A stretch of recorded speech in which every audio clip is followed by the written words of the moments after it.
Lepo pozdravljeni v imenu Narodne galerije, Združenja Spominčica Alzheimer Slovenija pri pripravi Alzheimer kafeja, ki ga seveda izvajamo ponovno preko spleta. Danes gostimo nevroznanstvenico, doktorico Majo Bresjanec, ki je profesorica na Inštitutu za patološko fiziologijo Medicinske fakultete Univerze v Ljubljani in tudi vodja tamkajšnjega laboratorija za regeneracijo in plastičnost živčevja. Z doktorico Bresjana smo v Narodni galeriji tudi že sodelovali in sicer pri našem projektu nevroestetike. Namreč doktorica Bresjanac je tudi pobudnica ustanovitve Sinapse, Slovenskega društva za nevroznanost. Lepo pozdravljeni. Dober dan, najlepša hvala za povabilo. Predlagam, da kar začnete z vašo temo, poveste naslov predavanja in nadaljujete. Naj pa še omenim, da spletno predavanje snemamo, da lahko obiskovalci, vidim, da vas je kar veliko in toplo dobrodošli. Lahko postavljate vprašanja lahko v chatu ali pa postavite vprašanje v predelku, kjer lahko postavljate vprašanje in vam bomo ob koncu skušali tudi odgovoriti. Izvolite. Najlepša hvala. Jaz bi torej delila ekran, če smem. Seveda. Vam moram jaz dovoliti, a ne? Drži. Samo majčken. Nekaj mi nagaja, bom poskušala takoj urediti. Če smem, bi se v tem času ponovno najlepše zahvalila vam za povabilo v druženje znotraj projekta, ki ga nekako izvajate pod okriljem Narodne galerije. Predvsem pa gre moja topla zahvala Združenju Spominčica za povabilo k temu današnjemu srečanju in druženju. Čeprav je nekako bilo rečeno, da naj povem, kako bo naslov predavanja, in čeprav smo dali temu našemu druženju res naslov in imam neke oporne drsnice, s katerimi bi si rada pomagala, vidim, da smo zdaj že praktično pripravljeni za to, da to lahko naredim. Izvolite, ja, vse je omogočeno. Bi vseeno rekla, da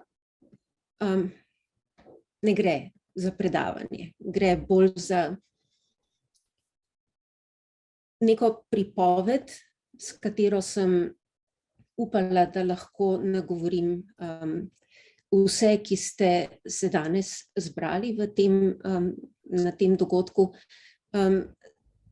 z eno zgodbo o lastni poti, ki me je do te točke pripeljala v veliki meri z mislijo na možgane. Vedno vsaj nekje v ozadju mojega razmišljanja, že od malih nog, danes pa še z mislijo, ki jo želim imeti kot rdečo nit celotnega pogovora z vami in tudi nekako iz te osebne izkušnje izpeljati maksimo, s katero sem poimenovala današnje druženje z možgani v mislih. Kaj je srčika vseh nas? Čeprav bi ime ali izraz srčika napeljevalo na to, da smo predvsem vsi povezani nerazločljivo s svojimi srci, je tisto, kar nas najbolj opredeljuje, enkratna narava, neponovljiva narava naših utelešenih možganov. Možgani vsakega izmed nas so zagotovo osrednji del tega, kar smo, so substrat vsega, kar so nas izkušnje od spočetja do trenutka, v katerem se zdaj srečujemo, izoblikovale. so tudi substrat vsega, kar se bomo še lahko naučili. In so neponovljivi in nezamenljivi.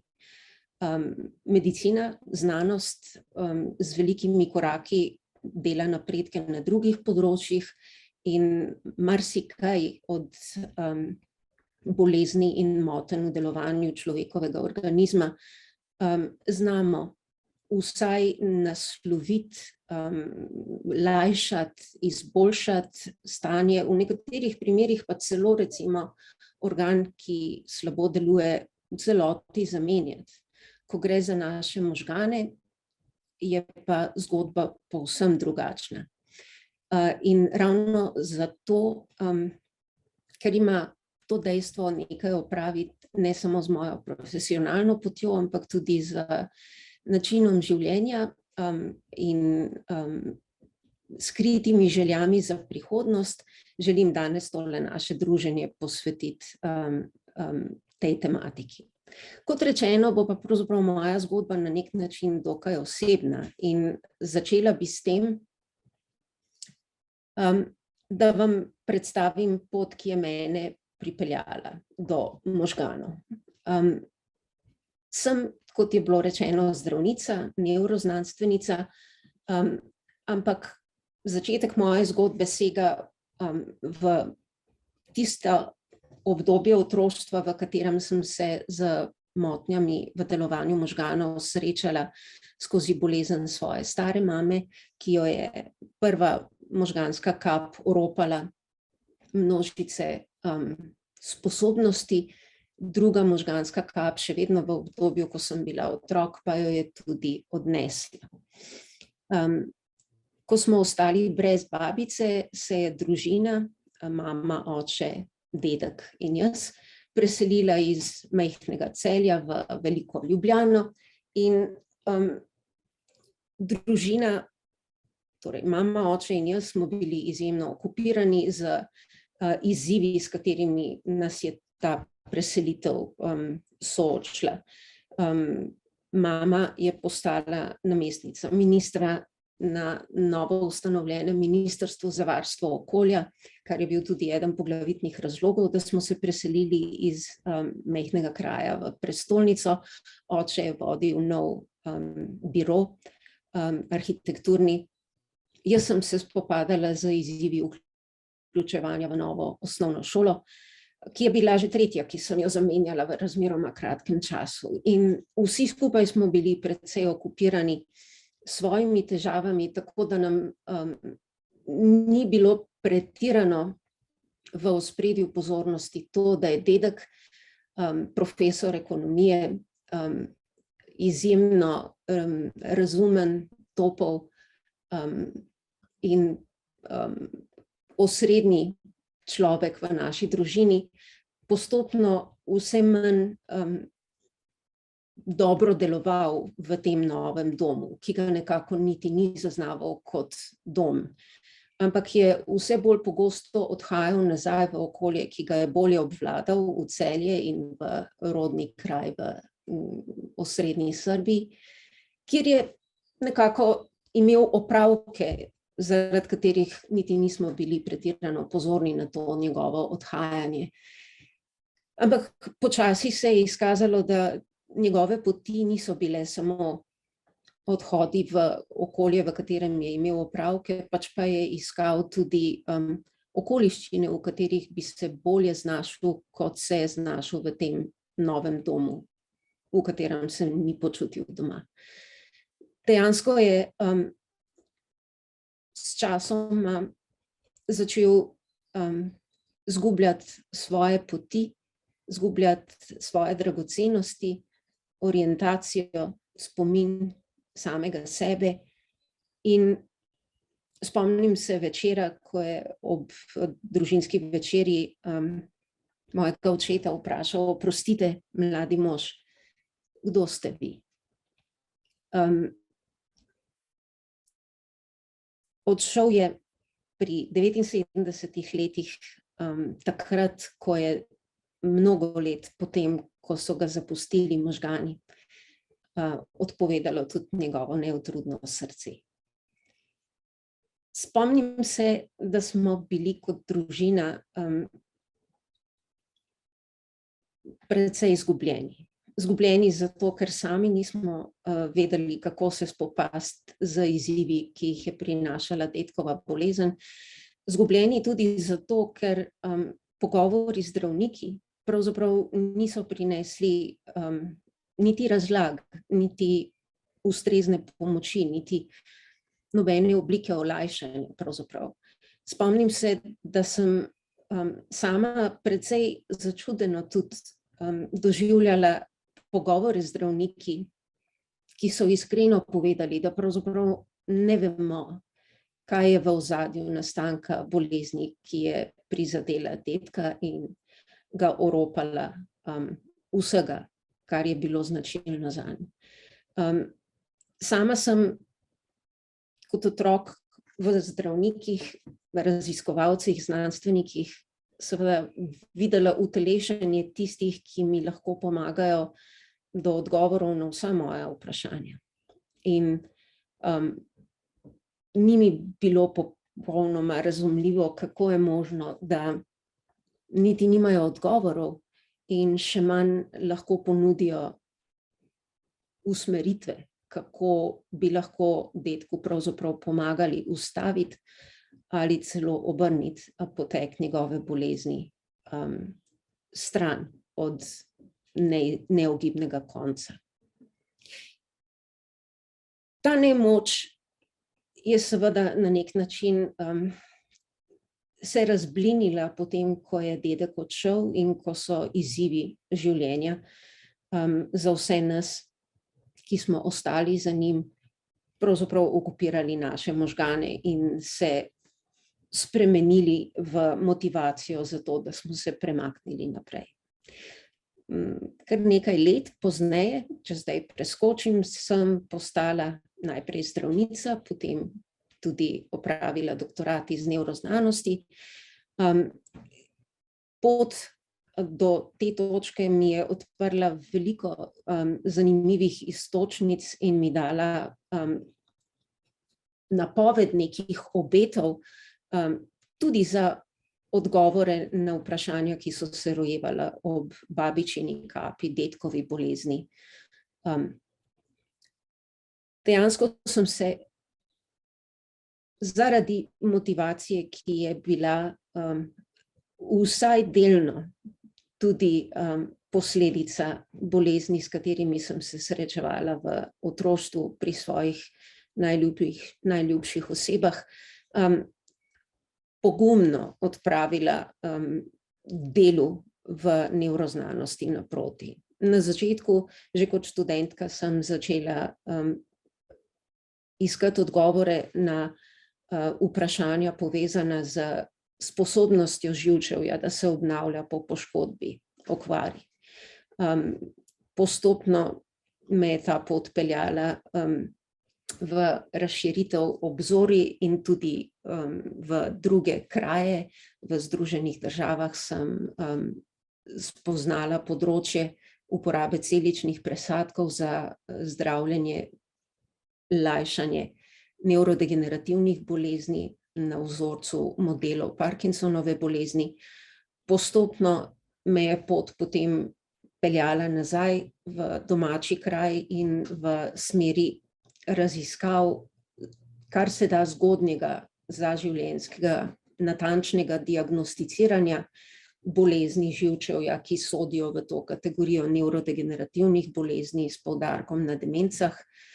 In pravzaprav skozi to pot lastnega dela ne morem reči, da nisem doživljala uspehov nevroznanosti širše, ki je vse bolj v obdobju, v katerem sem jaz vstopala vanjo in delala svoje korake v nevroznanosti, razvijala znanje na tem področju in pridobivala poglobljen uvid v molekularne, celične, sistemske značilnosti delovanja možganov.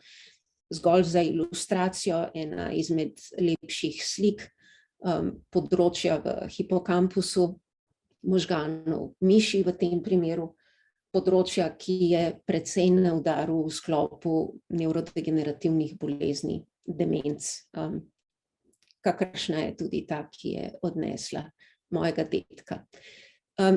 Kot rečeno, znotraj tega časa lahko rečem, da sem se zavedala uspehov, ki jih je nevroznanost prinašala v širših okvirih dela mnogih raziskovalcev po svetu.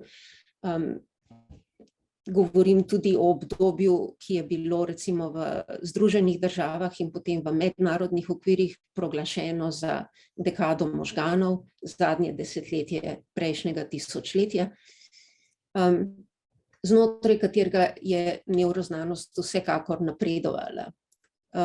Tudi, kot rečeno, z lastnim delom, majhni prispevki ekipe, v kateri sem sodelovala, z sodelavci iz Slovenije in tujine, so dali nekaj uporabnih rezultatov v smeri razvoja zgodnjih zaživljenjskih diagnostičnih metod.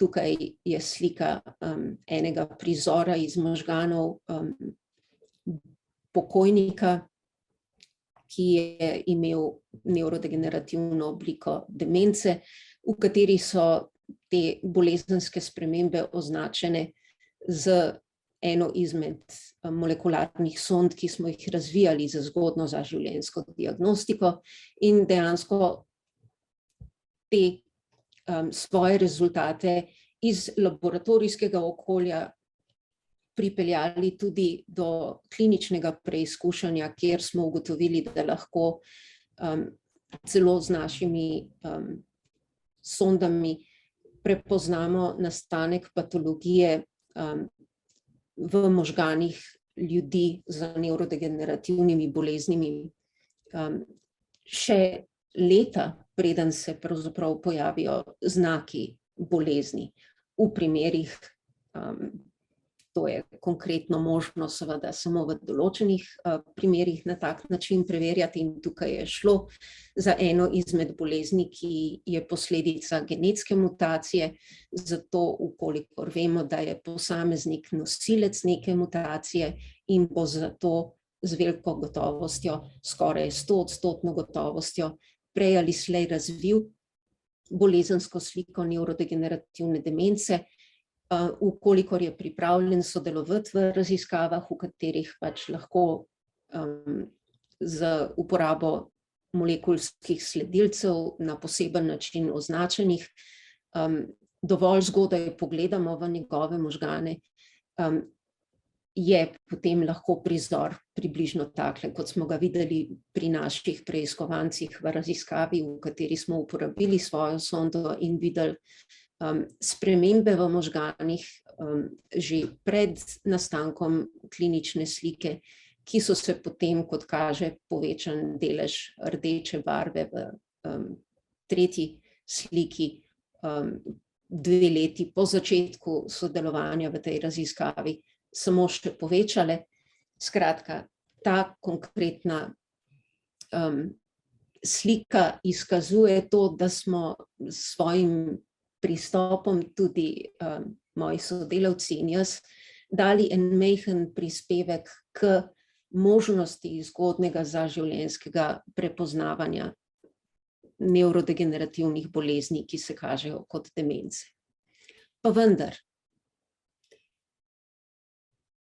če bi lahko na nek način povzela, kaj me je izkušnja raziskovalnega dela na tem področju skozi več kot 30 let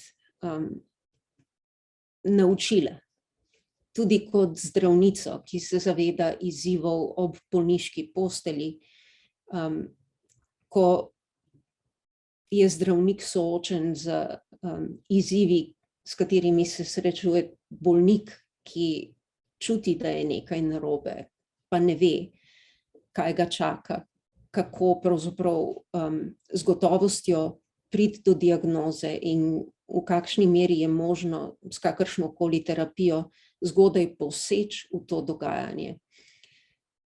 Bi rekla, da sem pravzaprav predvsem skozi vse to svoje delo začutila, da se pravzaprav znanost in medicina razvijajo prepočasi, glede na izzive, ki jih bolniki, njihovi svojci in pa celotna družba zaradi perečega bremena teh bolezni srečujemo iz dneva v dan in smo soočeni s tem, da to breme samo še bolj raste. Zato bi rekla, da sem v nekem trenutku pravzaprav začutila, da moje lastno delo in pač to, kar lahko naredim tudi z izoliranim številom sodelavcev doma in po svetu skozi prizadevanja enega laboratorija, 2, 5 laboratorijev, samo po sebi ne bo dovolj. In na neki točki, zdaj bo že praktično 20 let od tega, sem dala tudi pobudo za ustanovitev Sinapse, kot je bilo prej omenjeno, Slovenskega društva za nevroznanost, z željo, da se pravzaprav raziskovalci, ki naslavljamo možgane v slovenskem prostoru, kar se da dobro povežemo in bolj združimo moči v skupnih prizadevanjih za izboljšanje raziskovanja, izobraževanja, spodbujanja pravzaprav izboljšanja skrbi za zdravje in pa izboljšanja dejanskega prevajanja znanstvenih spoznanj v konkretno klinično prakso, s katero bi lahko izboljšali zgodnjo diagnostiko in pa zdravljenje bolezni, ko ta že nastane, izboljšali tudi rehabilitacijo bolnikov in izboljšali podporo svojcem. Vse to sem na nek način upala, da bo enostavneje dosegljivo, če se bomo bolje povezali, in Sinapsa je na nek način nastala kot izraz strinjanja mnogih drugih raziskovalcev živčevja v slovenskem prostoru, da je takšno povezovanje nujno potrebno, če naj bomo bolj kos izzivom, ki so pred nami. Skupaj bi torej morali narediti več za to, da bolje razumemo delovanje možganov v zdravju in bolezni, da zaradi tega, ker jih bolj poznamo, bolj razumemo, kaj vse je nujno potrebno za njihovo vseživljenjsko zdravje in dobro delovanje. Poiščemo torej tudi ustrezne načine, da spodbudimo individualno in pa kolektivno skrb za učinkovito preprečevanje nastanka množice motenj in bolezni v delovanju možganov. In da torej skozi vse življenje čim bolj učinkovito skrbimo za krepitev in varovanje zdravja možganov, da še izboljšamo prizadevanja za prevajanje znanstvenih spoznanj iz nekih bazičnih laboratorijskih ugotovitev v konkretno klinično prakso, ki bo botrovala zgodnejši prepoznavi in postavitvi ustreznih diagnoz, zato da lahko smiselno razvijamo potem tudi ustrezne terapevtske pristope in pomagamo ljudem, kar se da kmalu, kar se da učinkovito, blažiti posledice nekih bolezenskih stanj in se na najboljši možni način polno udeleževati življenja in delovanja znotraj družbe. In seveda, kako takrat, kadar bolezen že nastane, tudi poiskati rešitve za dolgotrajno ustrezno oskrbo tam, kjer ne znamo dovolj dobro preprečiti najslabših izidov, kako torej poskrbeti za kar se da znosno življenje posameznika z boleznijo možganov in pa kako nuditi ustrezno podporo njegovi družini. Na vseh teh področjih sem prepričana, da lahko naredimo še bistveno več in se kljub svojim več kot 30 letom dela znotraj medicine in nevroznanosti soočam z dejstvom, da smo še predaleč od ustreznih rešitev za vse te izzive. Zakaj ne gre izključno za probleme, s katerimi se posamezniki spopadamo? Zakaj ne gre izključno za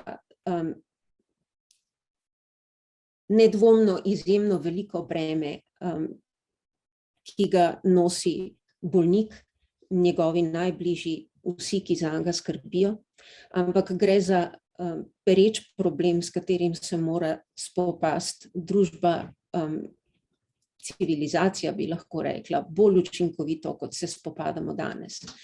Zato, ker gre dejansko tudi za dolgoročno nevzdržno stanje stališča stroška, ki ga pravzaprav bolezni in motnje v delovanju možganov predstavljajo za sodobno družbo. To, kar je na diapozitivu, je ocena stroškov bolezni možganov v Evropi za leto 2010 in za primerjavo ponuja tudi okvirne stroške bolezni srca in ožilja in pa raznolikih malignih bolezni. Govori torej o tem, da je že leta 2010 in zagotavljam, da se v zadnjih 12 letih reči niso dramatično spremenile na bolje, da je že torej 2010 breme za zdravstvene blagajne v evropskih državah, ki so sodelovale v raziskavi, ki jo povzemam, bilo dolgoročno gledano nevzdržno, ko govorimo o motnjah in boleznih možganov. Ravno zaradi uspehov, ki sem jih že prej omenila in jih bom ponovno izpostavila tudi tu, na področju vsekakor boljšega preživetja novorojencev, se pravi splošnega standarda, in na to tudi napredka na področju zgodnejše prepoznave in učinkovitejše terapije, ter tudi preprečevanja recimo mnogih bolezni srca in ožilja, in pa tudi bolj učinkovitega zdravljenja rakavih bolezni. Smo soočeni z dejstvom, da so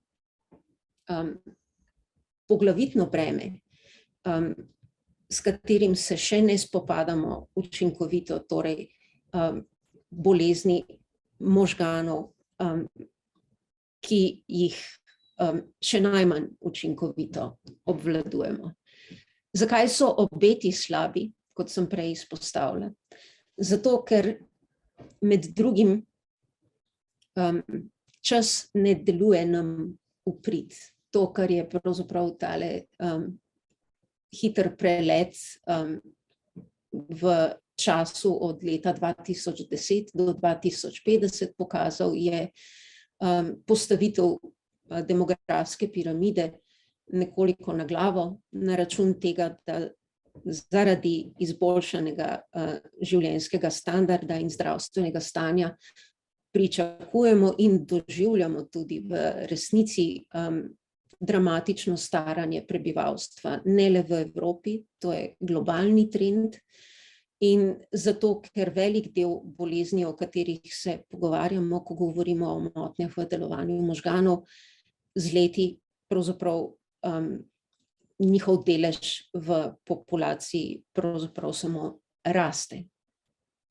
Če ponovno pogledamo tole, kar sem prej poskušala uporabiti kot orientacijo, bi dodala, da kar zadeva demence in nevrodegenerativne bolezni, ki so značilne za staranje, te same po sebi predstavljajo en izjemno velik kos bremena, o katerem smo prej povedali, da je že v letu 2010 bilo izjemno veliko, dolgoročno gledano za prihodnost pa je praktično povsem nevzdržno.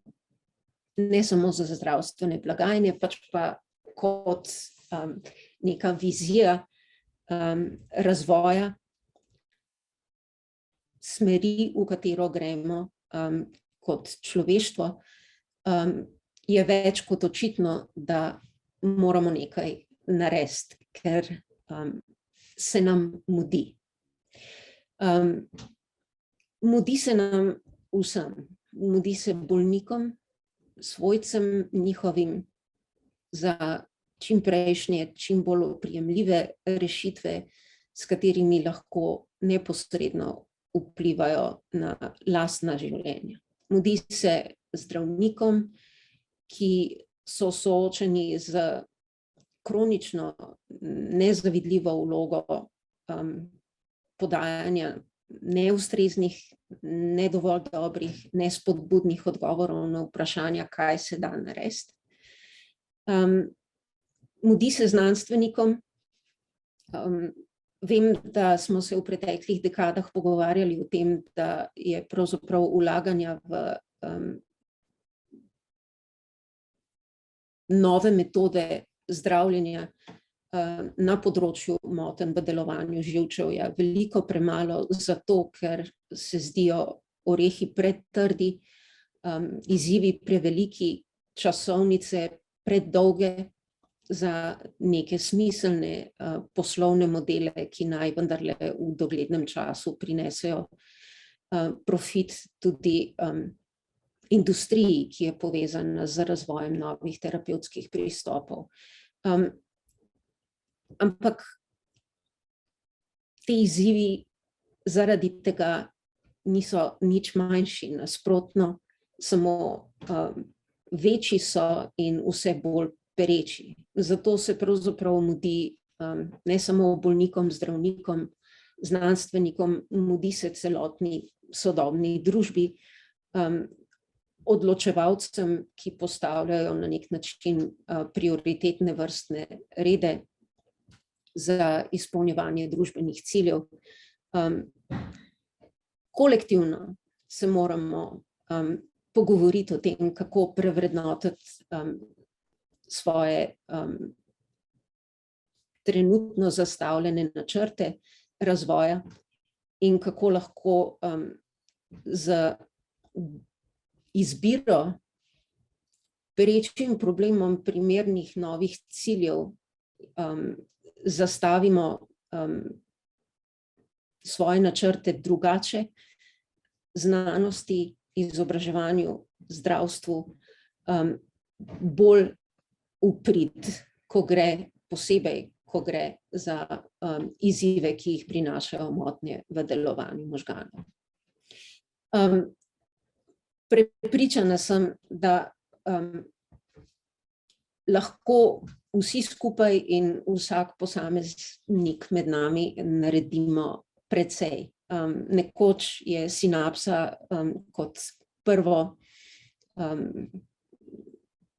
oblikovno rešitev za teden možganov, aktivnost, po kateri nas verjetno zdaj Slovenija najbolj pozna, izbrala tole slikico raznobarvnih možganskih vijug, ki ponazarja neke vrste možgansko sestavljanko, v kateri manjka en del. Ta del je nekoliko podoben obrisu človekovega telesa in morda simbolizira lahko tudi vsakega izmed nas, ki v tej možganski sestavljanki lahko da nek svoj dragocen prispevek.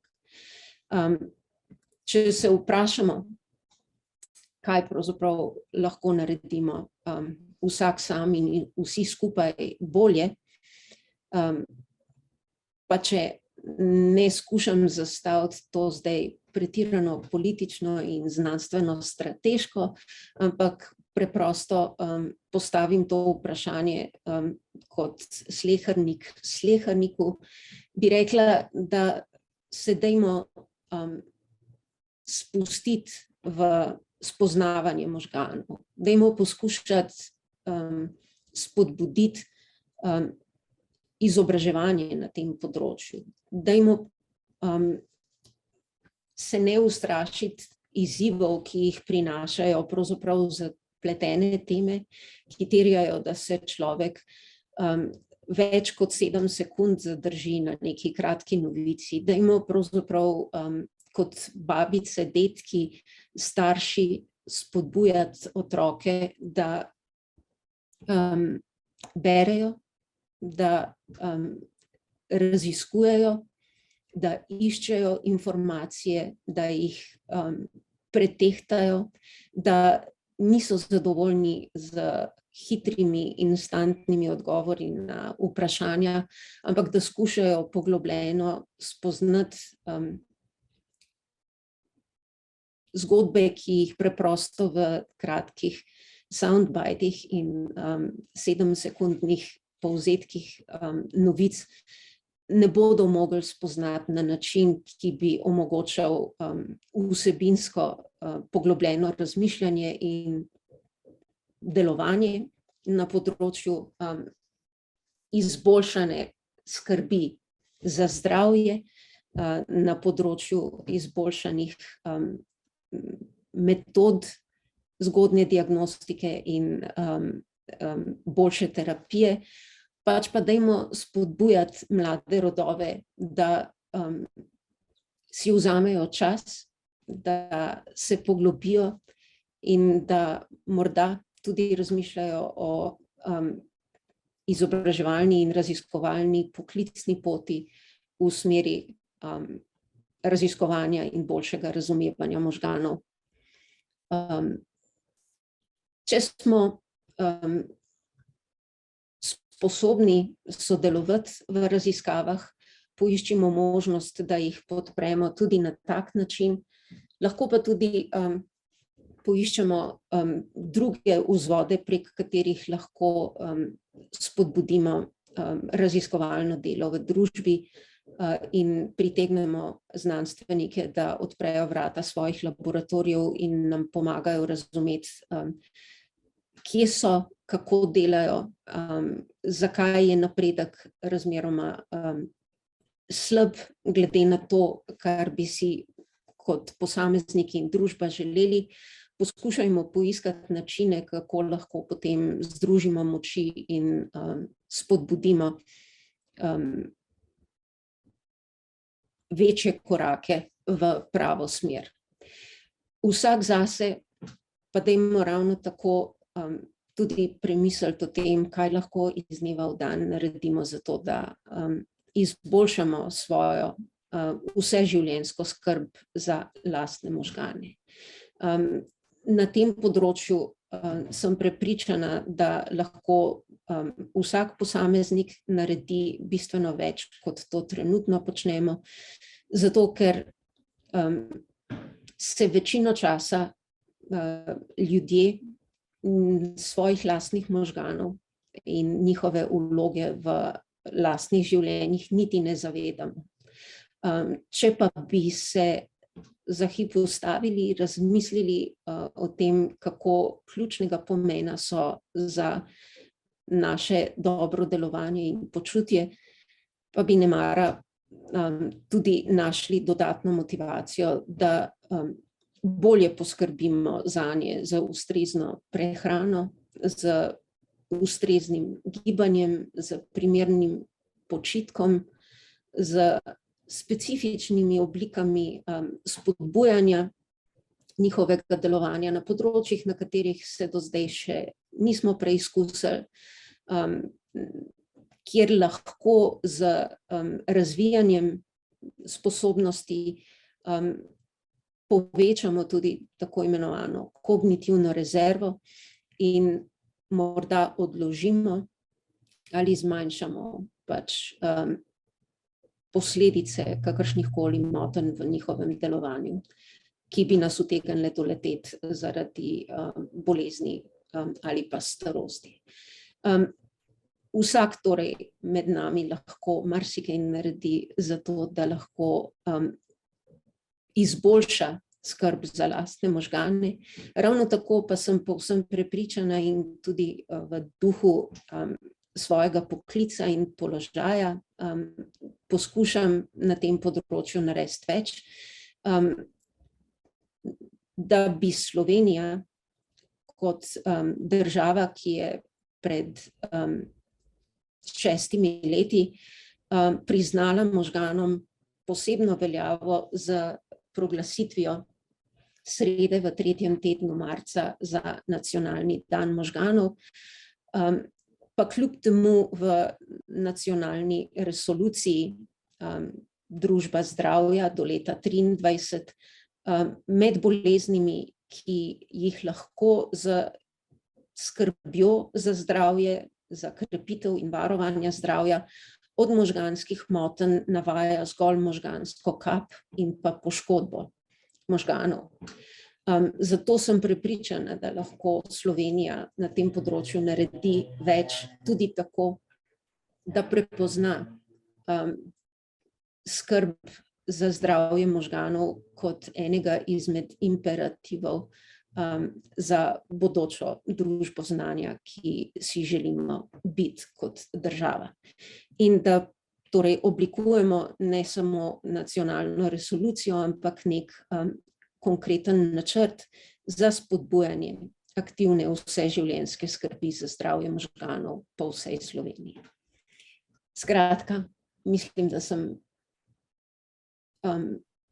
bila že precej dolga in ne želim biti daljša, pač pa bi na tej točki zaključila z mislijo, ki se je izpisala v svojem lastnem imenu, imenu lastne družine, imenu svoje profesije, zdravnice, nevroznanstvenice.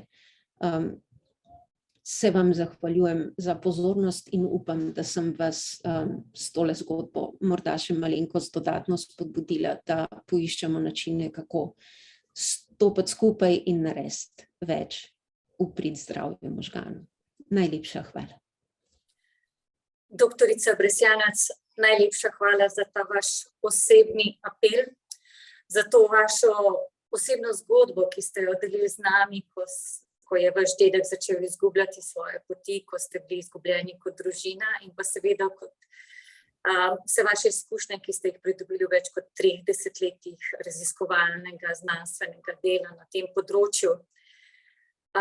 In da ste z nami delili ste omenili skrite želje, ampak pravzaprav želje in nekakšno tudi prošnje za prihodnost, da bi imeli možgane v mislih. Veliko se nas je nabralo v današnjem, rekli ste, da to ni predavanje, v tem vašem pozivu. Imamo pa tudi vprašanje. Gospa Brigita se zahvaljuje za izredno zanimivo predavanje in sprašuje, ali morda obstaja kakšna spletna stran, kjer so zbrani vsi podatki o tem, kaj in kako lahko sami naredimo na področju možganov. Najlepša hvala za vprašanje, gospa Brigita.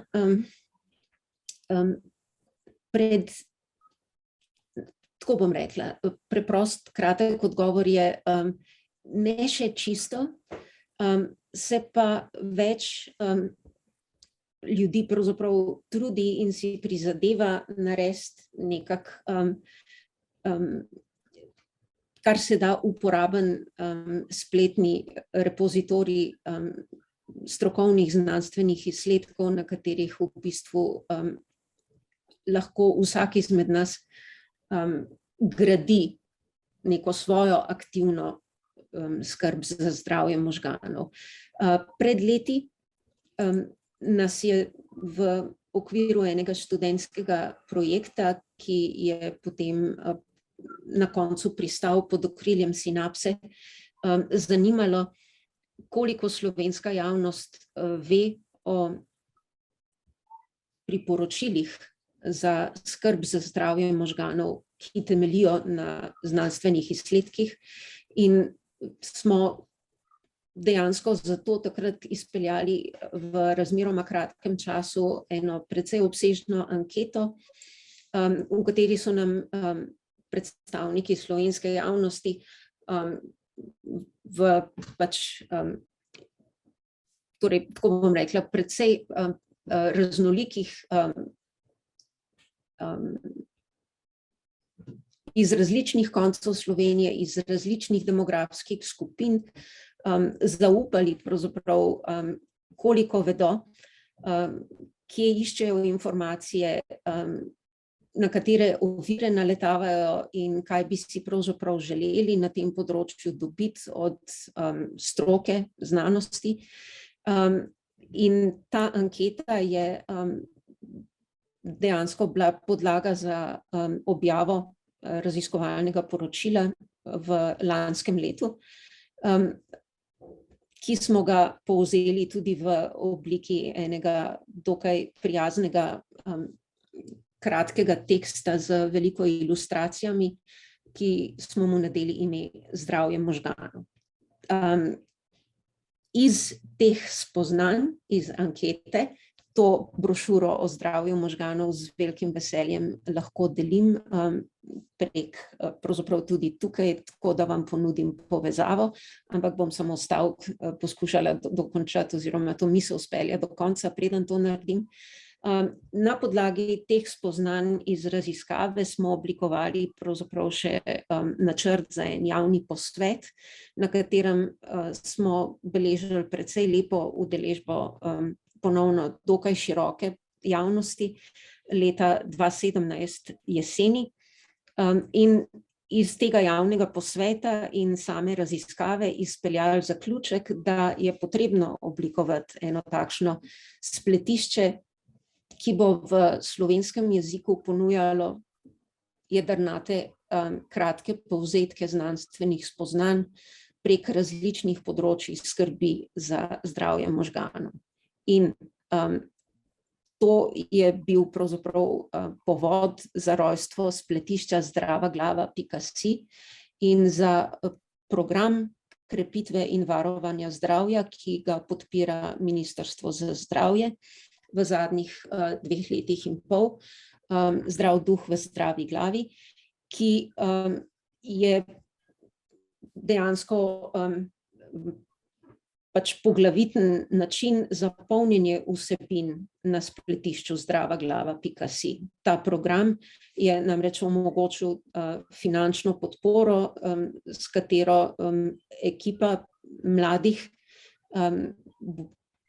še ne znanstvenikov in mladih znanstvenikov, torej prvi so študenti na poti do neke poklicne usmeritve v znanost, drugi pa so že mladi znanstveniki, dejansko preživljajo svoje proste ure tako, da berejo znanstvene objave na področju skrbi za zdravje možganov in jih poskušajo povzeti v kar se da kratke in razumljive povzetke za bralce spletišča zdravaglava.si. Te informacije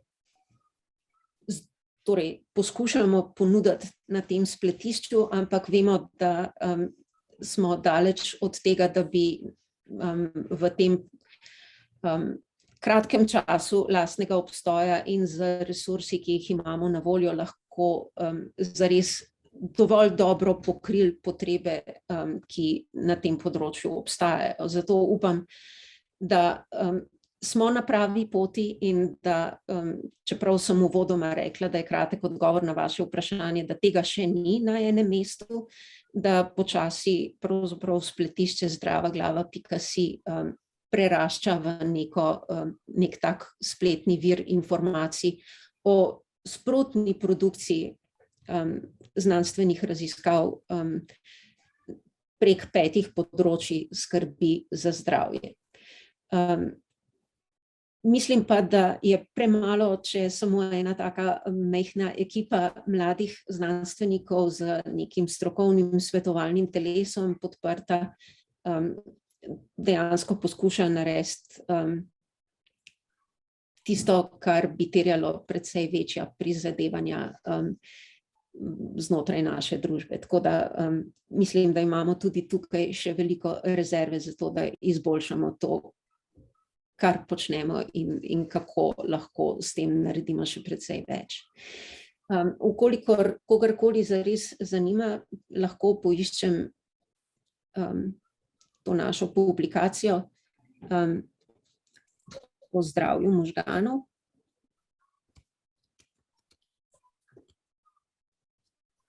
Vmes bi vam samo predala zahvala, gospe Brigitte, za ta izčrpen odgovor.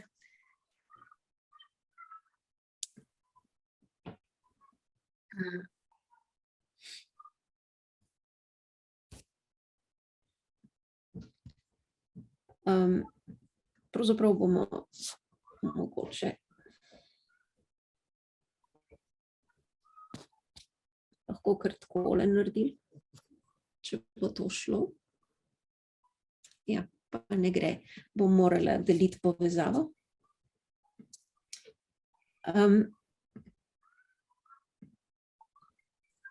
Se opravičujem, vidim, da ne prihajajo druga vprašanja, tako da domnevam, da zdajle tole moje delo tudi izpade kot neke vrste zavlačevanje. Niti ne, ta poziv imejmo možgane v mislih sprožil nas veliko aktivnosti, veliko misli. Morda bi besedo zdaj za trenutek predala še Združenju Spominčica Alzheimer Slovenija, gospodu Davidu Krivcu, ki bo napovedal naš naslednji Alzheimer kafe. Lepo prosim. Ja, hvala dr. Maja Bresjanac za res odlično predavanje danes. Mislim, da smo veliko dobrega slišali in se tudi naučili in se spodbudili, da bomo imeli svoje možgane bolj v naših mislih. Za naslednji mesec, to je 26. aprila, ob 11. uri pa bo gost Alzheimer kafeja z Narodno galerijo, dr. Zvezdan Pirtošek, ki bo imel predavanje obarvano bolj umetniško in bo predstavil, kako se te nevrodegenerativne bolezni tudi izražajo v umetnosti in obratno. Kako se umetnost izraža skozi vidike različnih nevrodegenerativnih bolezni. Dogovorili smo se tudi, da je čas, da malo se tudi kaj bolj vidimo, tako da bo naslednjo predavanje hibridno, bomo imeli tudi v živo in prenos prek spleta. Vabimo pa tudi vse, da mogoče pripeljete svoje svojce, ker Narodna galerija organizira čudovite delavnice in bomo poskušali v istem času organizirati tudi likovno delavnico za osebe z demenco. Hvala. David, najlepša hvala. Naj omenim, da smo v Narodni galeriji v koncu preteklega leta organizirali tudi nekakšno strokovno srečanje, tudi v povezavi s Spominčica, za druge slovenske muzeje in galerije. In da smo na našo pobudo spodbudili slovenske muzeje, da bodo tudi začeli svoje programe za osebe z demenco, da bodo pridobili naziv demenci prijazne točke, tako da je to smo naredili že kar precejšen korak, odkar smo se začeli s tem ukvarjati na muzejskem področju. In letos smo dobili tudi podporo Zavarovalnice Triglav za izvajanje prilagojenih oziroma prilagojenih vodstev za osebe z zmanjšano kognitivno sposobnostjo in za osebe z demenco. Prav tako tudi za ustvarjalne delavnice. Tako da se lahko obrnete na nas in organiziramo v času, ki bo vam primeren, tovrstna vodstva in delavnice tudi v manjših skupinah, tako da tudi individualno lahko to izvedemo. Da je to pač naš prispevek k temu, da imamo možgane v mislih. Tako kot je doktorica Presjanec povedala, da je skrajni čas, da se nam mudi celotni družbi, da naredimo nekaj aktivno pri tem. Doktorica Presjanec je tudi delila vsem v chatu link za zdravje možganov. Boste še kaj povedali, doktorica Presjanec? Samo to, da sem zares hvaležna za priložnost, da spregovorim, da mi je zelo žal, da je to potekalo v bistvu v tem okolju, ki ga nikakor ne maram, ker pač sem po teh 2 letih pandemije zaradi Zooma že precej oropana možnosti stika z ljudmi, tako pri pouku, kot tudi pri delovnih sestankih, projektnih sestankih in tudi v takem druženju, kot je bilo tole danes. Se mi zdi, da je v resnici Zoom povsem kontraproduktiven za kakršnokoli osebno komunikacijo. Tako da bi bilo izjemno lepo, če bi bilo možno se srečati v živo in sem zelo naklonjena temu, kar pravite, da načrtujete v kratkem ponovno realizirati na prizorišču, kjer je možno dejansko vstopiti v bolj osebne stike in te informacije predati na način, ki je najbolj učinkovit. Zdaj še najlepša hvala. Zdaj delim še enkrat vašo povezavo, ker so se oglasili, da nekateri niso videli. Upam, da zdaj vidite. Prav tako pa ne vidim ovir, zakaj ne bi tega vašega apela, ki smo mu danes prisluhnili kar v široki zasedbi, ponovili enkrat v okolju Narodne galerije in bomo poskušali to tudi uskladiti z vami.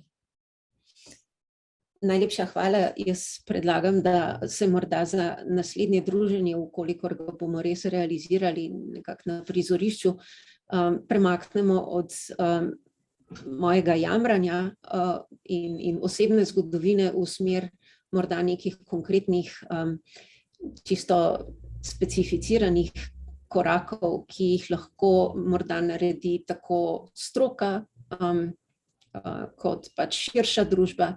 V ta namen oblikujem pravzaprav predstavitev z malo drugačnim naslovom Možgani na cedilu. Vkolikor se pojavi priložnost, morda resnično lahko naredimo tudi to, da se pogovorimo o tem, kako jih ne pustiti na cedilu.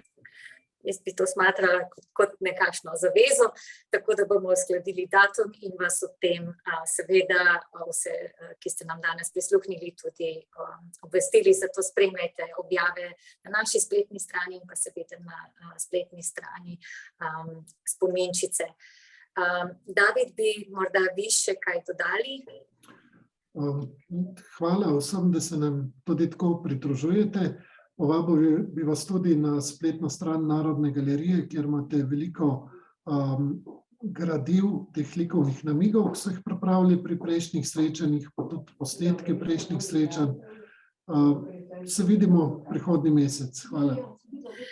Torej, še enkrat vsem hvala za udeležbo in pa seveda za ta izjemno izpoved doktorice Presjanec. Najlepša hvala in ponovno se vidimo v galeriji ali pa na predavanju ali pa, ko obiščete naše spletne strani. Najlepša hvala. Hvala vam. Nasvidenje.